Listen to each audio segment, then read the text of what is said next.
Welcome to Outside the Jungle. I'm your host, Shane Albahrani, and this is our new web series that will bring you all the Komet news you need. We'll have interviews. We'll take a look back at some of the highlights from last season. We're also going to be playing Komets trivia with some lucky fans, and what would a show be about the Komets without some Bob Chase? And we have an exciting first show lined up for you, starting with our first interview with head coach Ben Boudreau. Ben was promoted to head coach after being an assistant for 2 years here in Fort Wayne and took over a franchise that had made 6 straight playoff appearances, so the expectations were high. Even though the first season behind the bench for Ben was cut short, Ben was happy the way his team came together, and we'll hear more about that and his thoughts on the upcoming season right after this.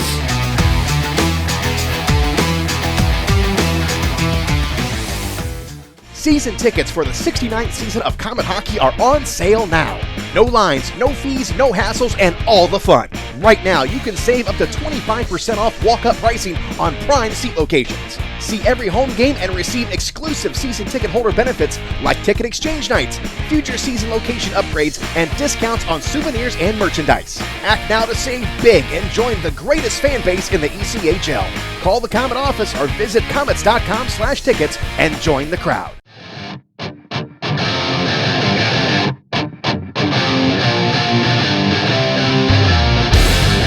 Coach Ben Boudreau, welcome to the show. Thanks a lot for joining me. Before we start, talking about the future, let's talk about a little bit what happened last year. It was your first year as head coach. What kind of, is there anything that took you by surprise now being the head coach? Just the way the season ended. Never once would have written that up as we would have started, to be honest. And you always hear about you go through playoffs and every failure is a learning lesson. And that was something that I think our entire crew, as far as coaches, staff, organization, our players, everybody was looking forward to, because this was a new group that needed to be tested and really needed to be tested when we were all assembled together, because I thought we had a great team. And it was a new core, a new group coming together, and I would have loved to see what happens when our backs were up against the wall, because we ended up playing some real good games in those situations throughout the year. So just a disappointing way to finish, because you never know, right? I mean, those are our times where you think you've got a team that might be able to compete, and it's the same way with Toledo or Cincy or Newfoundland, South Carolina, all those teams that thought they had a chance to win. You want to see how it plays out and how you would have been tested and how you would have responded to those tests. So it's unfortunate just the way it ended, but as far as how we got there, there was a lot of ups and downs, and you savor all the moments when things are going well. You think about opening night and some of the big time wins that we had, high scoring affairs, a lot of the big fights. There was some great games, in particular the comeback over Indy in the third period. I mean, you go back with some great memories, and at the same time, you don't want to remember the New Year's games or the couple of the losing streaks that we were on too. So they're either extreme highs or extreme lows, and I think that's the way we like it, because if the wins mean that much more and the losses put that much pressure to get back on the track. So the only thing it verified was the love of the game and how great it is to be in this market. So it was a ton of fun this past year. What was your learning curve like? My learning curve, I mean, it was it was tough at times. At the same time, though, I wasn't stubborn, which I think you have to always open your mind. I mean, we made some adjustments as far as our structure went defensively. Like, we changed our defensive structure because whatever we had in place wasn't working. So, as far as learning, you listen to the players on your team, you listen to your coaches, and if things aren't going well, you look for suggestions. And we made a change early in the year with our D-zone structure. We saw right away how beneficial it was and how well we played right after. So it was one of those things where we were learning on the fly. You think you have something in your head that might work as a team, but maybe the player personnel, it's just not matching right. So we went to a pretty simple defensive system, ended up working. So, we learned on a lot of those adjustments, and there were so many numerous times where something like that would happen, where you make little adjustments and nobody would be able to see. But it was a great learning experience, because you've got to be able to adjust on the fly. And when you come away successful from those from those situations, it makes you feel really good. And the times that you don't come away successful for those newest situations you've got to learn from, well, you chalk that up to experience and a learning experience. So the next time you're presented with that opportunity, you know what to do, or at least try something different from what you did last time. And you had a very young team, so there weren't many veterans in that locker room, but the few that you had, did you rely on them a lot? 100%. You know, I don't know where we wouldn't be if it wasn't for Jenks and Sid. And later on in the year, I thought Verpass was a great calming influence on the back end. So, I mean, those three I thought did a great job. But from day one, you know, Jenks and Sid, you got to give it to. And, you know, even more particularly for Sid, a guy who's been here for so much longer with a new team, a new coming together, there might have been a little bit more weight on his shoulders. And again, I think he shows up in the top 15 in scoring, number one in power play points. So, I mean, he did his job on and off the ice. And that's the same thing with Jenksy. You know what you're getting from him all the time. And that's why he's the captain. And we had to lean on them probably a little bit more than we would have liked this year, just as far as leadership goes and needing a voice in that locker room. So you start from square one, and hopefully you see dividends pay off in year 2, year 3 as a group starts to gel and come together, grow together as a team. Now, you were a first-year head coach. You had a very young squad, but you also had a benefit and curse sometimes of having 2 affiliates. So what was that like juggling the lineup, because you didn't know what was going to happen from game to game? You know what? That's the majority of how you spend is on the spend your coaching time. It's not, you know, in the dressing room. It's not, you know, on the chalkboard doing X's and O's. I mean, it's on the phone. This player's going up and learning to recruit and trying to find the right replacement. I mean, that part is when you're in the head chair. I mean, that's one of the most difficult things, is to have a plan A, B, C, and D ready for those scenarios. I mean, we played games where we had to have Jason Binkley at forward one weekend, and 2 games later, we've got too many forwards and not enough, or we'd have to let somebody go. So, I mean, the balance was never consistent. We either had way too many guys, not enough guys. We had one too many goalies. You know, ice time was different to manage. So, I mean, we were really thrown a ton of different situations at us this year. That's only going to make us stronger, not only as a team, but as coaches. Olivier and I, myself as well, we're in a lot of first-time scenarios. And, you know, especially with the goalies, you know, I thought there was so much movement with the goalies. That's something that, you know, you would hope to never experience, just because you don't know who you got from week in to week out. But, you know, again, you manage those situations the best you can, and you learn from them, and hopefully you come away with them with some success. And you look at the team you had last year, was there anybody that surprised you that came into training camp? You know, maybe he was a guy on the bubble, maybe he could make it, maybe he wouldn't, but is there someone who really stood out to you who you maybe not had much stock on him? To be honest, there's a couple guys. I mean, no respect to all these other guys, because Brady Shaw is expected to do what Brady Shaw does. McKenzie, as a second-year guy, did exactly what we thought he would do. Same thing with St. Amant and Sid and Jenks and Petey. And so no knock on those guys. They were unbelievable. And that was our strong point, was our offense. And they're all responsible for carrying the load. The guys that I'm going to mention are the first year guys that you don't know as far as what your expectations were, and they're rookies. So Lasarchuk, as a rookie, I mean, he couldn't get into the top 6 early on. And his point total and what he did when we went down, I thought was nothing short of amazing for a young kid. You know, a Poland-born kid to come in and do what he did. I thought he had a great campaign, and then some of the things that nobody will really notice until you're with him on a daily basis. But Matt Bowdens, man, does he ever bring a team together? Holds everybody accountable on the ice. I mean, as far as the other team, and he's nonstop intensity. Sometimes you got to calm him down a bit, but that was something you caught right from the get-go. Just the way he practices, his intensity in the locker room, on and off the ice, it was awesome. And, you know, you see that with a power play goal, shorthanded goal, and, you know, the refs thought he was throwing his helmet at somebody in the first fight to get ejected. So, I mean, that was awesome. And the last guy I want to mention, just as far as, you know, big surprises, was Kyle Haas. You know, he came in on a tryout in the summer. You know, and he told us, it doesn't matter, you know, I'll show you what I got. And those were things that you never forget those words. And he came in and played great, you know, and he took his lumps as far as being in and out of the lineup. And then he just found a consistent role on the team. And I think everybody knows what his role is. You know, he was a defensive defenseman, could kill shots or kill penalties, block shots.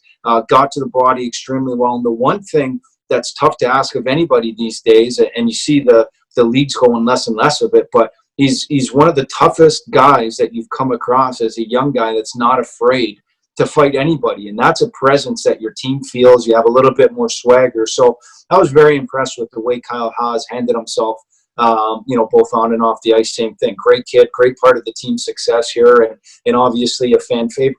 And excuse me, a fan favorite in Fort Wayne. So hopefully we see him for a lot of years to come. Well, now we're in the summer. We're hitting the reset button.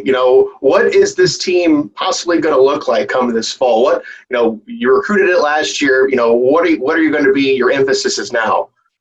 Well, we didn't. Last year we didn't have the proverbial cupboard stocked. As far as assets and everything like that. And we knew that we were looking at a whole new core, new way of things happening, and we didn't know what we were getting. Now we know a lot of what we control, a lot of our assets, and we've got over 10 guys we control, 11, 12. And you look at some of those guys where it all depends on who's coming back. And you have to start negotiations early with guys like Brady and McKenzie and St. Amant and, Lasarchuk and Petrozelli and Bowdens, because they're all under contract in the ECHL with Fort Wayne. They're not veterans, and so you own their rights. And then you think on the back end, Stewart, Henry, Gallipo and Haas, and really collectively you want to know where you can go from there, because all of them had a great role, and if they're all coming back, you don't have a ton of holes to fill, and you can go out and complement them. But if some guys aren't coming back, we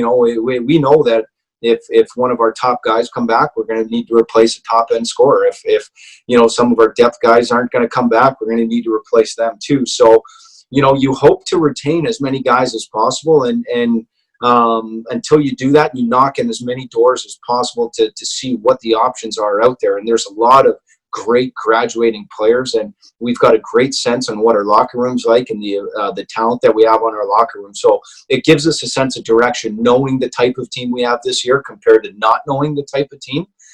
So I think it's going to be a leg up in recruiting. And the one thing we didn't get to control as much last year was our goaltenders, knowing that we were going to have two. So that's going to be real interesting to see how that plays out too as the summer goes ahead.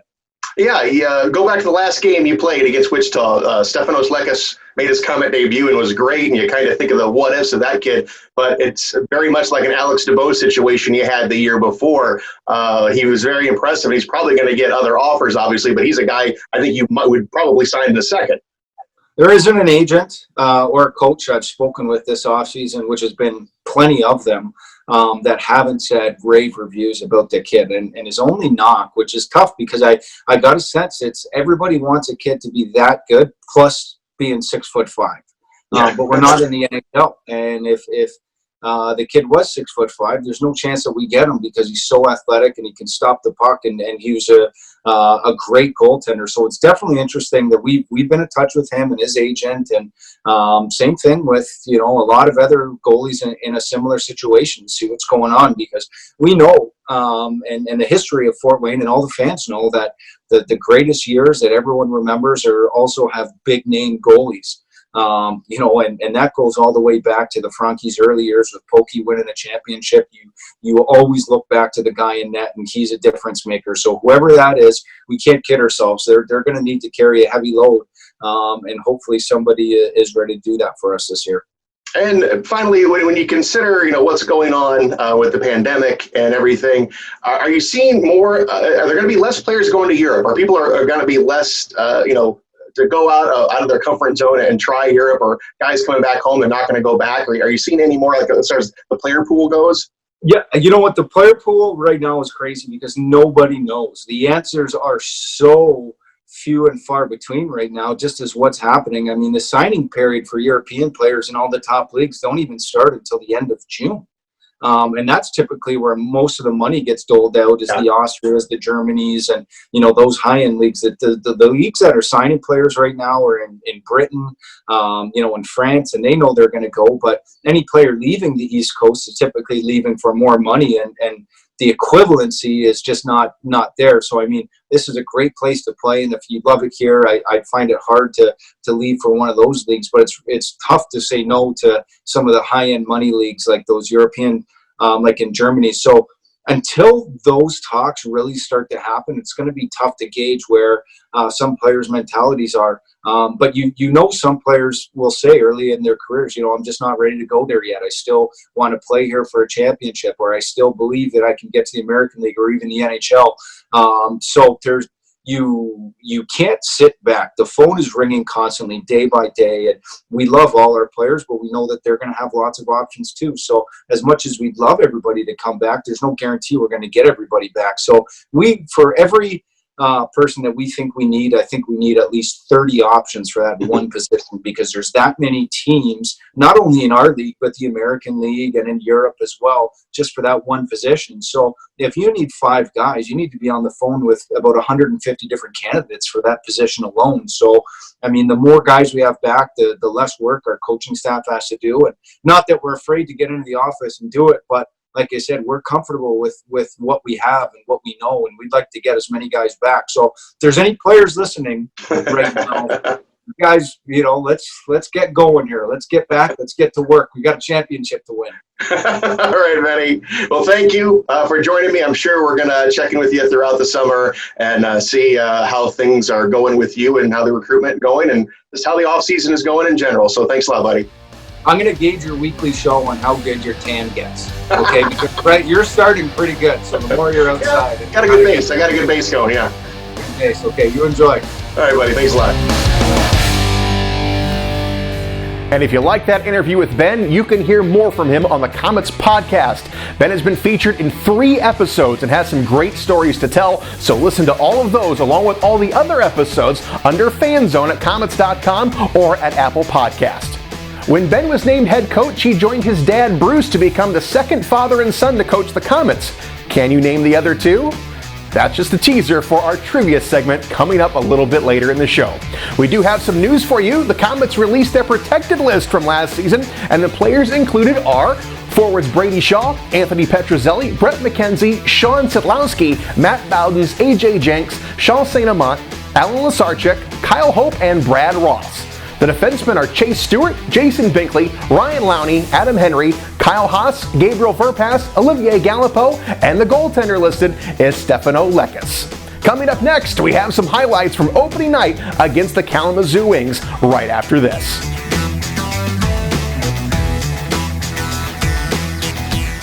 Season tickets for the 69th season of Komet Hockey are on sale now. No lines, no fees, no hassles, and all the fun. Right now, you can save up to 25% off walk-up pricing on prime seat locations. See every home game and receive exclusive season ticket holder benefits like ticket exchange nights, future season location upgrades, and discounts on souvenirs and merchandise. Act now to save big and join the greatest fan base in the ECHL. Call the Komet office or visit komets.com/tickets and join the crowd. And it's going to sound weird, but here's AJ Jenks taking the face-off for the Fort Wayne Komets. Yes. Fry gets to the blue line, knocked down by Martin. Martin will come in, he'll take a shot, and score! First shot of the season goes in! Bryson Martin! 1-0 Komets! Now here's a shot by St. Amant. It is blocked in front by Taylor Ross. And now the Komets with again. Here's a shot. St. Amant, point blank score! Alan Lasarchuk! Lasarchuk got the rebound. First pro goal! And the Komets lead it 2-0. Brady Shaw's going to get an assist.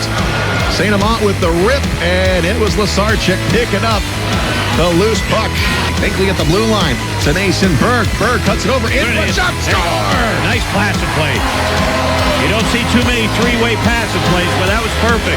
From the point to the center to the right wing, back into the slot, in the net, power play Komets. And congratulations to Matt Bowden. And the Wings will start up fresh. Oh, we almost have an own goal, and we do! The Komets score, but Kalamazoo put it in their own net. And we see the replay here. It was the defenseman came around. Oh, he put it in his own net. Yes, he did. We have got some rough stuff here as Jenks gets in on the action. Sadaway in there as well. Let's see as Jenks is tied up. Now we're going to have Sadaway and Bowdens. They're going to go at it. Sadaway knocked Bowdens down. Bowdens from the seat of his pants just keeps punching away on the left side. Got a man right out in front. It's Taylor. Poke the side. Komets with it. Rip it down. Score! Empty net goal! Mason Berg. Ahead 5-2. 26 seconds to go. 2 power play goals, a shorthanded goal, and now an empty netter. Yep.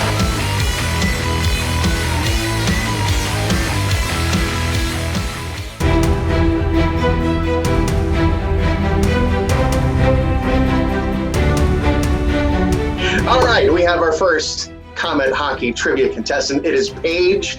She is here to answer a few questions and hopefully come home or go home with a few prizes because the first 2 questions, this is how this is going to work. The first 2 questions are going to be your warm-up questions. And after that, you're playing for bobbleheads. 3 questions, you have a chance to win 3 bobbleheads. And we know that they are very hard to come by. They're for season ticket holders only, so they're quite the sought-after collectible. So, all right, Paige, are you ready for the first question? I'm ready. Okay, 10 seconds on the clock. Again, this is the warm-up. The Komets did not name a captain when they started the season. Who was named captain of the Komets on New Year's Eve? Jenks. AJ Jenks. I have to confer with Haley Schrock's bobblehead. Yes, she's right. AJ Jenks was the captain of the Fort Wayne Komets after coming over from Toledo, named on New Year's Eve. AJ ended up with 15 goals and 22 assists, 37 points in his first season with the Komets. And AJ joined guys like Colin Chin, Guy Dupuis, Colin Chalk, and Jamie Shasma, which brings me to question number 2. Jamie Shasma last year took home 4 season-ending awards. First time a Komet had ever done that, but it was matched this year. Who is the Komet that picked up 4 season-ending awards at the end of this season? Petrozelli. Petrozelli is correct. All right, that is 2. Now you're all warmed up and you're ready to go for the tough ones now. The tough ones. Okay. 3, 4, and 5. Here's number 3. What season did the Komets start play in the ECHL? 2012-2013 season. Enough. You see, I haven't even been able to start the clock. You're getting these are too easy. All right, so I'm going to have to get a little bit more difficult. Kaylee also agrees. Number 4. All right, we're going to go back a little bit here. What Komet goaltender has the record for most career shutouts? And I'll give you a little bit of a time frame. It was in the UHL. UH. So 10 seconds starting now. Kevin St. Pierre. Oh! She's unstoppable. 4 of 4. And she's got 2 bobbleheads in the bank. 2 bobbleheads starting with 1-0 Joe. And speaking of goaltenders, Robbie Irons. So there's 2. So now we're going to question number 5. Now, this is going to be the hardest one. So I'm going to give you a little bit more time on this one. You are going to have the duration of a Kaylee Schrock fight to answer this. Okay? Now, here we go. Alan Lasarchik was named Komet Rookie of the Year at the end of this season. Spell Lasarchik. Oh. And go.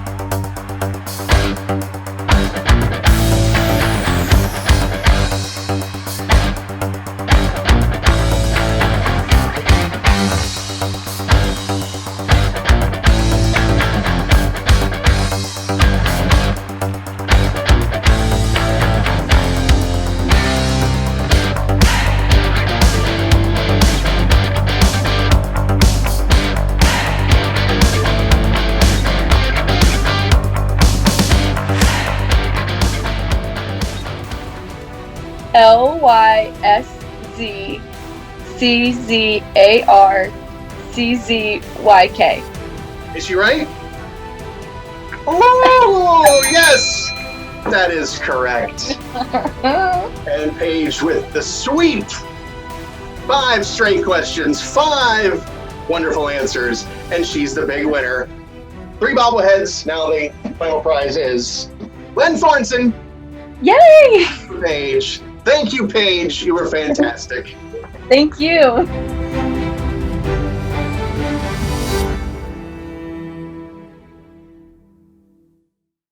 Season tickets for the 69th season of Komet Hockey are on sale now. No lines, no fees, no hassles, and all the fun. Right now, you can save up to 25% off walk-up pricing on prime seat locations. See every home game and receive exclusive season ticket holder benefits like ticket exchange nights, future season location upgrades, and discounts on souvenirs and merchandise. Act now to save big and join the greatest fan base in the ECHL. Call the Komet office or visit komets.com/tickets and join the crowd. And look out! Side of the net. Picked up there. Gauthier coming around the side. Can't play it. Now they move it in. Gauthier trying to find Ginter up front. He missed it. As Pokey's still down, looking around, see where it went. Boy, Gancher had him, I should say. Mikhailuk had him cold turkey. Couldn't play it. Up the middle they come again. Still no play. Riddick hanging on. And right now, look at this, will you? Somebody took a run at Riddick, and I mean Richardson just took him right off the play. As Bobby J got his man all covered up. And look at Boise's got his man pretty well taken care of. As Mikhailuk's got him all tight. Oh, now Boise's a little hot as Mikhailuk rubs his face in it. And Hankins, now Mikhailuk wants to go after Boise again. Boise doesn't want him. Stay away from him. He's a ham and egger. Throws it away, but at center ice it's safe. Far boards has a hard shot. That time as Kevin McDonald unloads on his hit. He goes Wilkie. Wilkie back up the middle. Here's Willett at the line. Igor going in hard, right side, all the way out in front of the net. He's there, and it's off to the side of the net, and hanging on is Bergeron. As Willett is really nailed in the corner hard on a cheap shot from behind the net. And the guy that got him was Raglan. Trying to steer it loose. Can't do it. Now Gruel's got it. Back to Chin. Chin away from the check. Back to Gruel. Got it behind the net. Tries to jam it. Chinner got it. Couldn't hold it. Hey, and it's out of neutral ice. Now it's Bob Wilkie. Back up the middle again. Hurd. Into the zone goes Chin. Chinner pumps it. And Chin is high stick right across the face by the big Dorkhead Buchanan. Trying to get a look. Out front of the net. Komets are there. Length of the rink. And what do we got going here?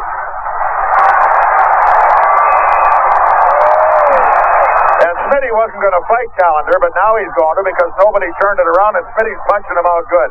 Gretzky can't play it all the way up top, left side, still no shot. They got one man in front of the net, and that happens to be Jock Callender. Oh, and I mean Lucic goes in, tears his man off the play. And Pokey has said this morning, I think one thing they're going to try to do tonight is run me because they tried to do it late in the game last night. Bobby J's got it there. Bobby J has charged hard in the corner. No call made. Callender with a cheap shot from behind. Boy, oh boy, this guy is awful. This guy is awful. Here we come again. To center. Lead pass to Boyd. Dean over center. Lost it for a moment. Hit from behind. Back it goes now inside the Atlanta zone. Atlanta with a puck to Puma. Chased off nicely by Davidson deep in the zone. Davidson trying to play it. Can't cut it. Back out they come. One more play. Comes to center. Osborne breaks to the line. Reddick, watch this one go across the corner. In goes Callender. Nailed on the play by the little guy, Hankinson, who really drove it. Back it goes into the Fort Wayne corner. Who's going to get there first? It will be picked up nicely by McDonald. And McDonald talking to Osborne. As Osborne was kind of looking at Wilkie a little bit, McDonald says, it's me. Well, both of them are a little edgy. Both teams right now a little edgy with each other. And, of course, tension building up as they go a little longer. No goal scored. Atlanta, the pressure will be getting on them a little more as the game goes on. Now what do we got? And Stevenson and who else? McDonald going at each other. That's why you can never count on anything. Now Savage is onside, going for the loose puck. Bergeron near board. Savage got it. Turned it back out to Gruel. Back in the corner, Scotty looking. Right in front of the net. Whoa! He is positively ripped on the play by the defenseman Buchanan. Well, Buchanan and Scotty in the corner there, and Scotty broke loose. Buchanan brought the stick. Oh, what a high got him in the forehead. Scotty still down at this time. Referee calling the penalty. Komets will have a man advantage with 2:58 to go here in the first period. Komets down by 1, but they'll have the power play.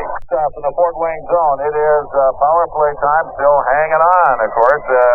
Atlanta, they get it through a crowd, cleared back out at the top of the zone.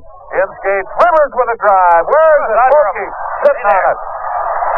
Oh, does it get tough in front of the net, eh? They're all in there right now. And again, the puck was loose. Pokey had a little piece of it, and Atlanta saw it loose. They come charging into the goal crease, and the 4 Komet players, boys, Jay, Richard, everybody charged right in to protect Pokey, and he was able to grab it. The only thing left around the goal is Pokey. The net's gone, everything else is just Pokey laying there. Well, our 8 players jammed inside the goal, and all of a sudden the net and the 8 players went right to the backboard. Robbie, that's the kind of play that you haven't seen all year from this club. They've played pretty well, but I mean, they are positively dedicated to giving everything they've got, and the team play, the aspect of it all, has really gotten them close knit, and they just flat don't give up. You don't have to have one tough guy out there doing all your tough guys, but if you have 17 players out there all doing the same thing at the same time, it works the same way. In fact, it works a little better because you don't know who to look for next. That's it. That's our show. I hope you enjoyed it. I want to thank Ben Boudreau and Paige for being our guests. Make sure you subscribe to the Komets on YouTube so you never miss an episode. And we'll have a new show posted very soon. And we'll see everybody outside the jungle.